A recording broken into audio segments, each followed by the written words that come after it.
Hi అండి. ఈరోజు నేను వచ్చేసి ఆలూతో ఏదైనా ఈవినింగ్ స్నాక్స్ తయారు చేద్దామని అనుకుంటున్నాను. ఎప్పటి నుంచో అనుకుంటున్నాను, అసలు వీలవ్వట్లేదు. ఈరోజు చేస్తున్నాను. ఈరోజుకు టైం కుదిరిందన్నమాట.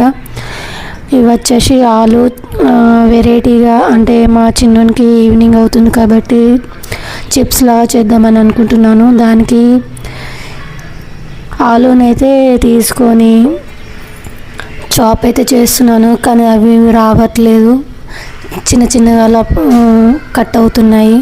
ఇలా కాదు అనేసి అవి పక్కన పెట్టేసి కత్తితో అయితే కట్ చేయడం మొదలు పెట్టాను. అలా కొంచెం సన్నగా వచ్చేలా, లావుగా కాకుండా సన్నగా వచ్చేలా చూసుకోవాలి.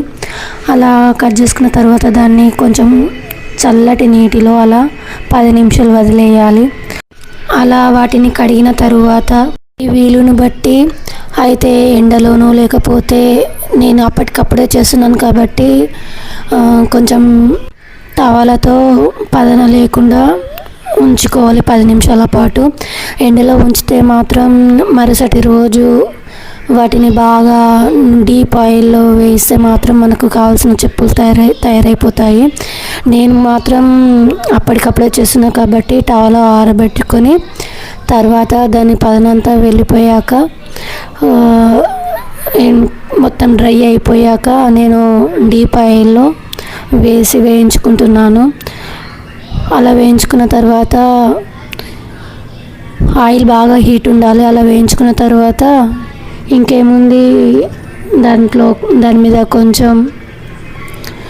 కొంచెము కారము, కొంచెము ఉప్పు వేసుకోవాలి. అలా వేసుకొని కొంచెం అలా అనాలి. ఇంకా మీ దగ్గర ఉంటే చాట్ మసాలా ఉడక వేసుకోవచ్చు. తర్వాత ఇంకేముందండి, క్రిస్పీ చిప్స్ రెడీ అయిపోయినట్టే. మీకు నచ్చితే మీరు కూడా ట్రై చేయండి. సబ్స్క్రైబ్ చేయడం మర్చిపోకండి. లైక్ చేయండి, కామెంట్ చేయండి.